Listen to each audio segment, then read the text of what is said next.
नमस्कार। आज हम एक ऐसी ऐसी कहानी की तहों में उतरेंगे जो थोड़ी कह सकते हैं कि रोंगटे खड़े कर सकती है। हमारे पास एक स्रोत है अंधेरे के सच। इसमें भोपाल के एक पुराने कॉलेज हॉस्टल के कमरा नंबर 13 की एक सच्ची डरावनी दास्तान बताई गई है। एक कमरा जिसे मतलब प्रेतवादित माना जाता है। हाँ, कमरा नंबर 13 ये तो कई जगहों पर मनहूस माना जाता है ना। बिल्कुल। तो आज की हमारी पड़ताल इसी वृत्तांत पर है। हम देखेंगे कि इस कहानी में आखिर हुआ क्या, कैसे हुआ और क्यों कमरा नंबर 13 डर और रहस्य का आप कह सकते हैं दूसरा नाम बन गया। ये कहानी शुरू होती है कुछ नए छात्रों के हॉस्टल आने से और उन्हें अनजाने में मिल जाता यही कमरा। चलिए देखते हैं इस अंधेरे सच के पीछे क्या है। तो कहानी के मुताबिक राहुल और उसके 3 दोस्त थे। कॉलेज के नए वाले छात्र हॉस्टल पहुंचे और किस्मत देखे उन्हें रहने को मिला वही कमरा नंबर 13 जो पहले से ही बदनाम था। अच्छा, मतलब उन्हें पता नहीं था पहले। पता तो चला, हॉस्टल के दूसरे लड़कों ने शायद मजाक में या फिर कौन जाने शायद सच में आगाह करते हुए उन्हें चेताया भी कि भाई उस कमरे में कुछ गड़बड़ है, अजीब चीजें होती हैं। लेकिन नौजवान जोश था, शायद सीनियर्स का मजाक समझा होगा। इन चारों ने बात को हवा में उड़ा दिया।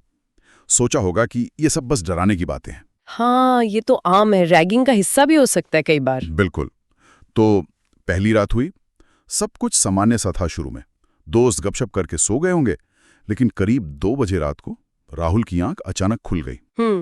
उसने देखा कि कमरे का चलता हुआ पंखा एकदम से बंद हो गया था। ओह, अचानक? हाँ, बिल्कुल अचानक। और जो ज्यादा डरावना था वो ये कि खिड़की के पास उसे एक धुंधली सी एक परछाई खड़ी दिखाई दी। परछाई? हाँ, और साथ ही उसे किसी लड़की के सिसकने या फुसफुसाने जैसी बहुत धीमी आवाज भी सुनाई दी। सोचिए जरा, आधी रात, नया हॉस्टल, अनजान कमरा और ये सब। यहीं पर कहानी मनोवैज्ञानिक रूप से दिलचस्प हो जाती है। देखिए, पहली घटना अक्सर एक व्यक्ति के साथ होती है, जैसा यहाँ राहुल के साथ हुआ। एक तो ये उस व्यक्ति के मन में सीधा डर पैदा करता है, दूसरा दूसरों के लिए इसे वहम कहकर खारिज करना आसान हो जाता है। सही कह रही है। नई जगह, रात का अंधेरा, पहले से मिली चेतावनी, ये सब मिलकर दिमाग को कई बार ऐसी चीजें देखने या सुनने पर मजबूर कर सकते हैं जो शायद असल में हो ही ना। मतलब इसे पैराडोलिया या ऑडिटरी हेलुसिनेशन से भी जोड़कर देख सकते हैं, जहां दिमाग अधूरी जानकारी को किसी जाने पहचाने पैटर्न में ढालने की कोशिश करता है। परछाई और फुसफुसाहट इसके क्लासिक उदाहरण है। हाँ, और शायद इसीलिए जब राहुल ने थोड़ी हिम्मत जुटाकर पूछा कौन है, तो वो परछाई, जैसा कहानी में बताया गया है, धीरे धीरे खिड़की की तरफ खिसकी और फिर गायब हो गए। राहुल ने खुद को तसल्ली दी होगी कि शायद कोई दोस्त ही डहाने की कोशिश कर रहा होगा। हॉस्टल में ऐसी शरारतें तो आम हैं। बिल्कुल, इसे एक्सपेक्टेशन बायस भी कह सकते हैं। उसे पहले ही चेतावनी मिली थी, तो उसका दिमाग शायद अनजाने में ही कुछ अजीब होने की उम्मीद कर रहा था। हाँ, ये हो सकता है। और पंखे का बंद होना हो सकता है, वोल्टेज का उतार चढ़ाव हो या कोई मामूली सी खराबी। लेकिन उस माहौल में, उस डर के माहौल में, इसे भी आसानी से किसी अनहोनी से जोड़ लिया जाता है। डर जो है ना, वो तार्किक सोच पर हावी हो जाता है। और जैसा आपने कहा, अगली सुबह जब राहुल ने ये बात अपने दोस्तों को बताई, तो वही हुआ जिसकी उम्मीद थी। सबने उसका मजाक उड़ाया। किसी ने कहा सपना देखा होगा, किसी ने कहा ज्यादा सोच रहा है। स्वाभाविक प्रतिक्रिया है। लेकिन मामला यहीं रफा दफा नहीं हुआ। कहानी के मुताबिक अगली रात पासा पूरी तरह पलट गया। इस बार वो अनुभव सिर्फ राहुल तक सीमित नहीं रहा। अच्छा, मतलब सबके साथ हुआ? हाँ, उस रात चारों दोस्तों ने वही रोंगटे खड़े कर देने वाली आवाजें सुनी। किसी लड़की के धीमी आवाज में रोने की आवाज, ओह, और उससे भी ज्यादा भयानक, बाथरूम के अंदर से दरवाजा पीटने की आवाज। बाथरूम के अंदर से? हाँ, और सबसे अजीब बात यह थी कि बाथरूम अंदर से बंद था और उसमें कोई भी नहीं था। बाप रे। अब इसे वहम कहकर टालना मुश्किल था। अब ये सिर्फ राहुल की कहानी नहीं थी, ये उन चारों का साझा अनुभव बन गया था। ये कहानी का एक अहम मोड़ है। जब अनुभव व्यक्तिगत से सामूहिक हो जाता है, तो उसकी विश्वसनीयता और उसका मनोवैज्ञानिक असर वो कई गुना बढ़ जाता है। सही। इसे अब सिर्फ एक व्यक्ति का डर या कल्पना कहकर खारिज नहीं किया जा सकता।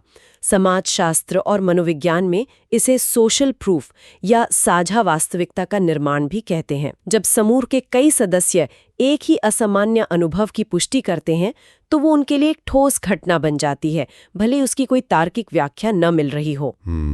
और यही वो गोंद है एक तरह से जो ऐसी किंवदंतियों को आपस में जोड़ता है और उन्हें फैलने में मदद करता है। सही कहा। अब डर सिर्फ एक का नहीं था, बल्कि चारों दोस्तों का साझा सच बन चुका था।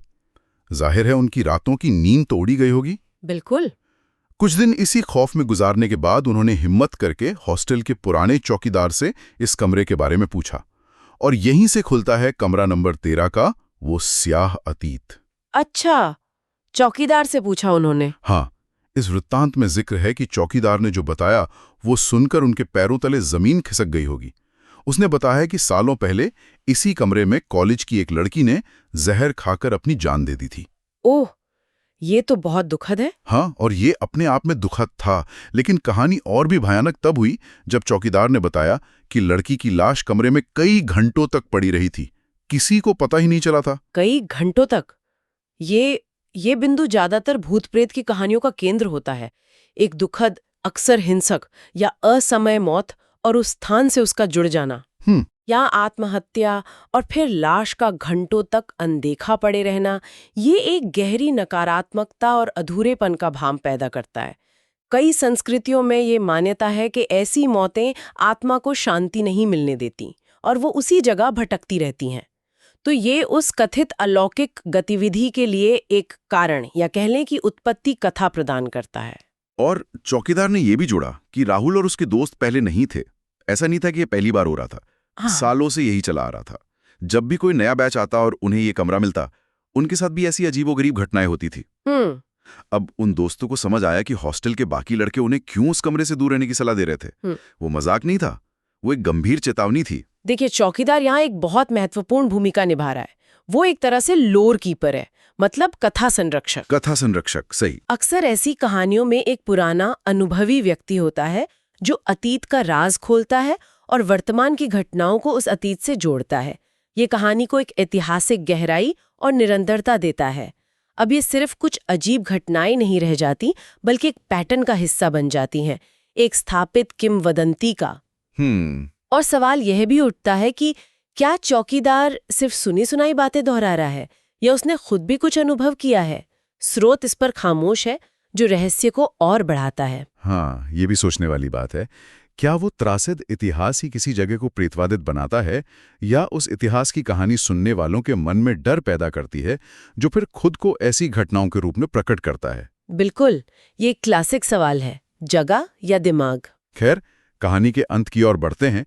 जैसा कि अंदाजा लगाया जा सकता है, राहुल और उसके दोस्त ज्यादा दिन उस खौफनाक माहौल में नहीं टिक पाए। स्वाभाविक है। इस वाकये में बताया गया है कि वो एक हफ्ता भी मुश्किल से उस कमरे में रुके होंगे और फिर उन्होंने वो कमरा खाली कर दिया। उनके जाने के बाद और शायद पुरानी घटनाओं को देखते हुए हॉस्टल प्रशासन ने उस कमरे पर हमेशा के लिए ताला लगा दिया। कमरा नंबर 13 अब किसी को रहने के लिए नहीं दिया जाता। कमरे को बंद कर देना ये कहानी का एक दिलचस्प पहलू है। एक तरफ तो ये समस्या का भौतिक समाधान लगता है, कमरा बंद तो शायद घटनाएं भी बंद। हाँ, यही सोचा होगा। लेकिन दूसरी तरफ ये उस कमरे के रहस्य और डर को और पुख्ता कर देता है। एक बंद दरवाजा हमेशा ज्यादा जिज्ञासा और कल्पना को उकसाता है। वो कमरा अब सिर्फ एक खाली जगह नहीं, बल्कि एक तरह का निषिद्ध क्षेत्र बन गया है, जो उसकी भयावह प्रतिष्ठा को और बढ़ाता है। और कहानी यहाँ एक मोड़ लेती है, मतलब पूरी तरह खत्म नहीं होती। स्रोत के आखिर में एक छोटी सी जानकारी और दी गई है। अच्छा, क्या? जो बताती है कि कमरा भले ही सालों से बंद है, लेकिन हॉस्टल में रहने वाले लड़के आज भी कभी-कभी रात में उस बंद कमरे के पास से गुजरते हुए अंदर से किसी लड़की के रोने या सिसकने की आवाज सुनने का दावा करते हैं। मतलब अब भी बंद कमरे से? हाँ, ऐसा दावा किया जाता है। ये बहुत महत्वपूर्ण है। ये दिखाता है कि कहानी या वो डर उस भौतिक कमरे की सीमाओं से बाहर निकल चुका है। अब ये सिर्फ कमरे के अंदर होने वाली घटनाएं नहीं हैं, बल्कि उस पूरे स्थान की आभा का हिस्सा बन गई हैं। बंद कमरा डर को कैद नहीं कर पाया, बल्कि उसे एक स्थायी स्मारक जैसा बना दिया। आवाजों का जारी रहना इस बात का प्रतीक है कि अतीत का प्रभाव अब भी मौजूद है और कहानी जिंदा है। ये तत्व कहानी को एक अनसुलझी पहेली जैसा बनाए रखता है, जो शायद इन कहानियों की स्थायी अपील का एक कारण भी है। तो चलिए, अंधेरे के सच में बताई गई इस पूरी कहानी से निकले मुख्य बिंदुओं को एक बार फिर देखते हैं। एक पुराना कॉलेज हॉस्टल, उसका कमरा नंबर 13, नए छात्र, शुरुआती चेतावनियां जिन्हें अनदेखा किया गया, फिर शुरू हुआ घटनाओं का सिलसिला। पंखे का रुकना, परछाई का दिखना, पहले अकेले अनुभव करना, फिर सभी दोस्तों का रोने और दरवाजा पीटने की आवाजें सुनना। वो सामूहिक अनुभव वाला हिस्सा। बिल्कुल। इसके बाद कमरे के दुखद इतिहास का पता चलना, एक छात्रा की आत्महत्या और उसकी लाश का घंटों अनदेखा पड़ा रहना, और अंततः छात्रों का कमरा छोड़ देना, कमरे का स्थायी रूप से बंद हो जाना, लेकिन उस बंद दरवाजे के पीछे से आती कथित आवाजों के जरिए रहस्य का कायम रहना। ये सब मिलकर एक ऐसी कहानी बुनते हैं जो मन में बैठ जाती है। बिल्कुल, ऐसी कहानियां हमें क्यों खींचती हैं? मुझे लगता है शायद इसलिए कि ये हमारी दो बुनियादी भावनाओं, डर और जिज्ञासा को एक साथ जगाती हैं। हाँ, डर और जिज्ञासा। हम अनजाने से डरते हैं, लेकिन उसके बारे में जानना भी चाहते हैं। और स्रोत का इसे सच्ची डरावनी दास्तान कहना इसके प्रभाव को और गहरा करता है। सही। सच्ची शब्द इसे कोरी कल्पना के दायरे से निकालकर वास्तविकता की दहलीज पर खड़ा कर देता है, जिससे सुनने वाले का जुड़ाव और बढ़ जाता है।